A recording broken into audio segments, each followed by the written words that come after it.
So Hylos should be the final pick. Hylos or something a bit more aggressive.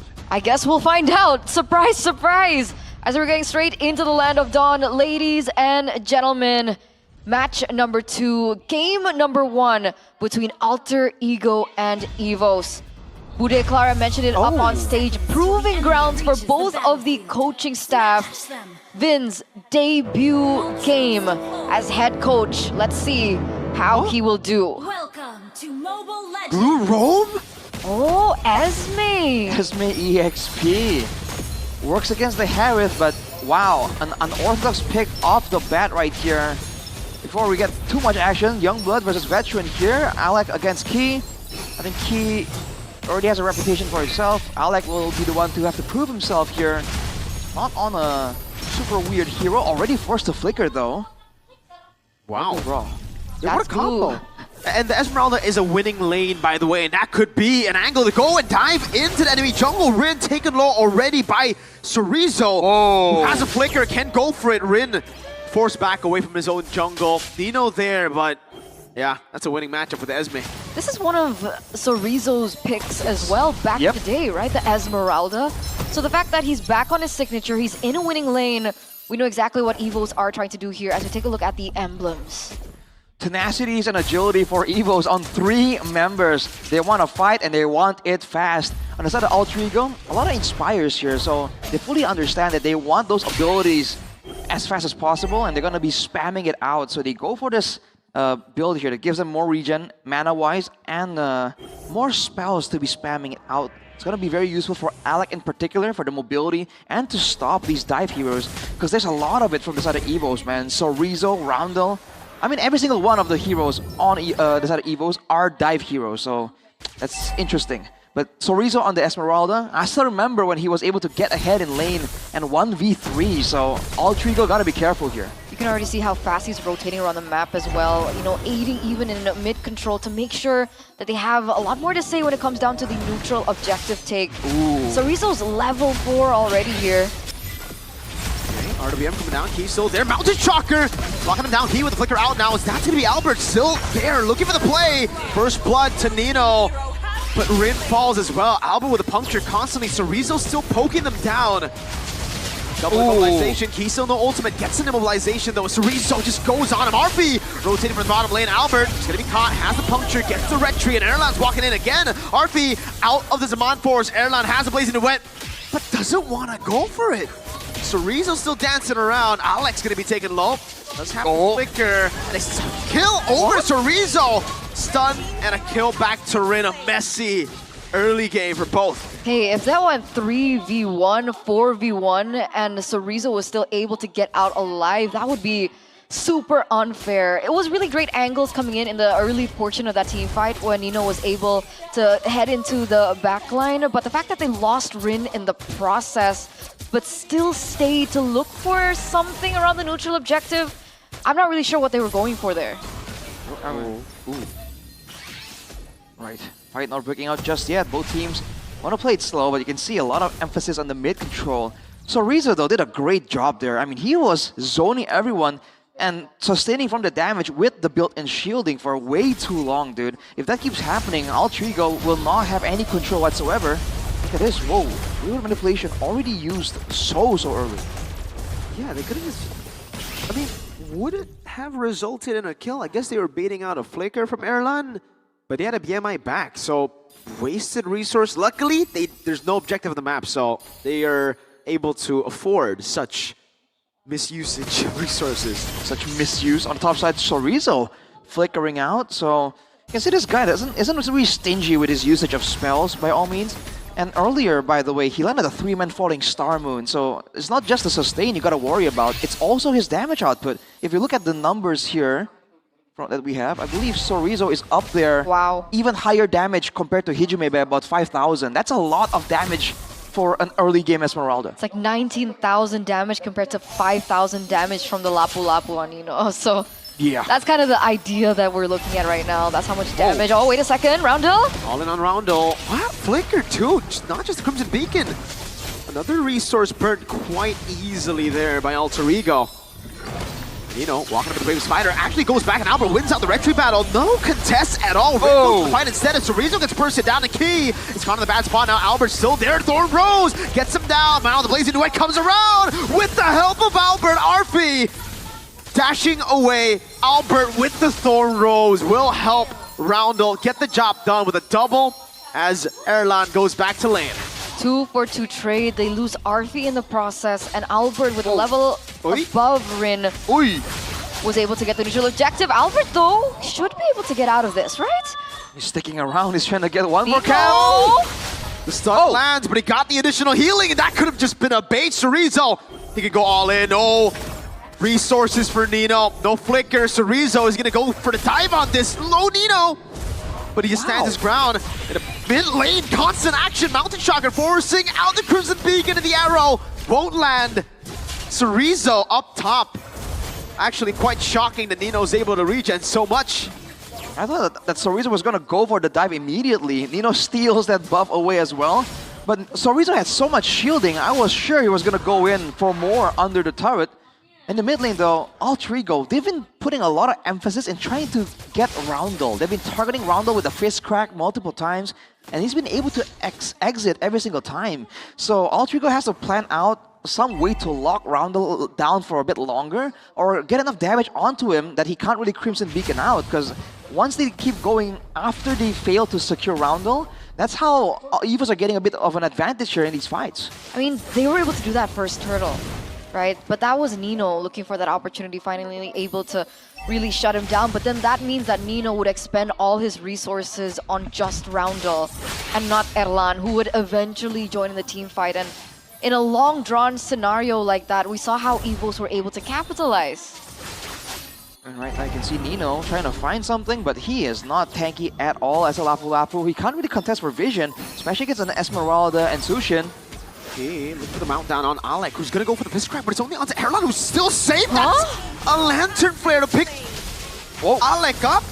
Bravest fighter by Nino, not landing the stun. Arfi's a Monforce mid. EVOS have painted out all the big ultimates. Now it's only Hijume who has an RWM to play with. But Chorizo's baiting a lot of those resources again. Key jumps in. The RWM baited out by the glue, and it's value. Albert picks up the last turtle of the game. Perfect for EVOS. Wow. They literally gave that last neutral objective to the White Tigers on a silver platter. Perfect turtle in. Looks like Nino's looking for some sort of revenge. Roundel. Doesn't get thrown back up top. Albert should be able to escape here, and he does. Dude, Albert's been slippery on this Lancelot, dude. And he went for the 1v1 onto Arfi, which forced out the Zaman Force, but Alec wants some more here. But this is a team can rotate though. On the other hand, Chorizo also invading, so both teams just playing with this ultra high tempo. Yeah, they're going in very deep here. I think they want to try and pressure Albert into the jungle. Not going to be to avail though. Roundel's also there to help support, and you can already see the rotations coming out from Chorizo here. Ooh. From Chorizo, but the turret still falls. So Altrigo finally gets something on the map here. More control, more ways to, again, go for these big combos, but what can they do after? Right now, the pressure from Key and Chorizo, whenever there's a neutral objective, is way too high.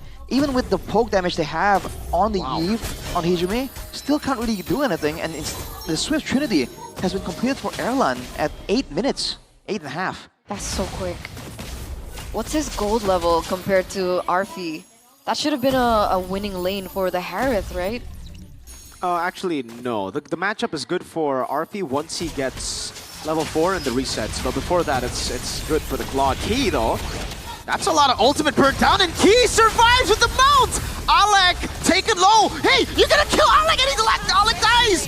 They go for it, and Rin gonna be caught in the Blazing Duet. Alter Ego!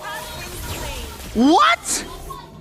1-for-3 trade. What happened there? They went in to try and get Key. The roamer, by the way. It's a glue, but it's not in the EXP lane. They go all in and they corral together. Against a team like this, the amount of AoE that Altrigo took collectively as a team in that fight was unreal, dude. EVOS just destroyed them. Oh no. One mistake. And that's EVOS picking up this Lord. That could be the beginning of the end at that point. Man, that was a huge fight. Now with the Lord available as well, if you thought the pressure was big before, now with Erlan on curve, with Sorizo, Albert getting some more item power spikes, it's more damage, more tankiness. And look at it, there's no solution to this Lancelot as well. So imagine this with the Lord as well. Concealed by Key. Gonna go for the flame blazing duet from Erlan at the Winter Crown too! RP caught in the bad spot. That's a killing spree for Erlan. EVOS diving in between the turrets. Albert with a puncture. Looking for the assassination on Rin. He's gonna go for more. Oh, bad some execution of the Thorn Rose! Oh! Nino forced to brave a spider defensively, and they've cracked the holy shield up top. And that's even before the Lord even approaches the base. Look at that damage onto Arfi. You can see the shield also popping there in the mid lane. Less work for EVOS to look for an invade into the inhibitor turrets. Oh no. The Lord's still very healthy, gonna be marching down. Alec taking the half HP. Bottom lane holy shield down too. And the turret up top will be down to half. No base turrets down just yet. EVOS, to be fair, don't really have a lot of range to work with when they're going for these base sieges. So they take the calm, calculated route and disengage, trying to find more advantages elsewhere. But Erlan on the Claw, dude, look at the amount of damage he has right now. With 2 or 3 basic attacks, he's chunking Alec down to lower than half HP. He's ahead 3,000 gold. And he has a Winter Crown. Exactly. It's so beautiful in these team fights, right? So he just goes in with the Blazing Duet, is able to deny all the damage being placed onto him. And we saw how much damage he had onto Hijume, single-handedly taking him out before he was even able to extract the value of the real-world manipulation in the team fight. Now EVOS are looking for the siege. Nino jumps in with the Bravest Fighter, is able to shoo Erlan away. But EVOS just say, all right, we'll leave you to it. We'll go and wait for the next neutral objective. And they're not just waiting, they're farming up a storm in the jungle. Erlan, with that utility item, the Winter Crown, he's still able to do a lot of damage. Afterwards, he's picked up a Windtalker as well. More attacks, more projectiles.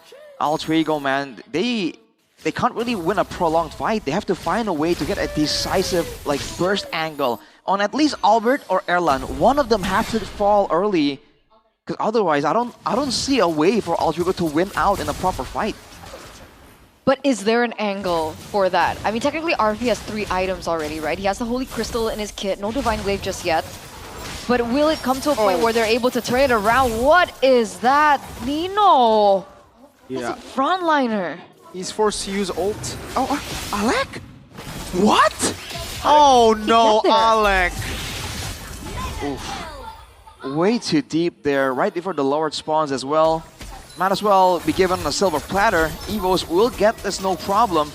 To answer your question, Eterna, is there an angle? It has to be the Badang to make something happen. Catch Albert or Erlan in the middle of a combo, or get a sneaky flank, which I assume is what he was trying to do there. But that was really unfortunate. 10 seconds to go. EVOS, how will they try and end this game out with the assistance of that Lord? Is it going to be a pick-off angle, or is it just going to be a full-on teamfight dive? Guys, it's only been 13 minutes. Yeah. 13 minutes, a 9,000 gold lead from the White Tigers. Alter Ego really blew it, man, from the early game. What is the end? Do they wait for Alec again at this point? But it's a Badang in the base. It's not going to be as straightforward to look for an opportunity. Uh-oh. Seal, Lord of Top gonna take a turn for free. They're able to clear out the wave in the mid lane, but the Lord is still healthy up top, and there are gonna be waves coming down in the mid and bottom lane. Nino walking up again. RP dealing with it with the help of Rin, who's already popped the Mountain Chakra. And now they look to go onto mid, falling Star Moon, and able to land on 2. Alec going in for the fist trap, but it only lands on 1. That's a meltdown. Alec taken down. Blazing Duet from Erlan with the Winter Crown. 14 minutes, a 12,000 gold lead. The Tigers take game 1. And it looked like at the very end of it, the 12,000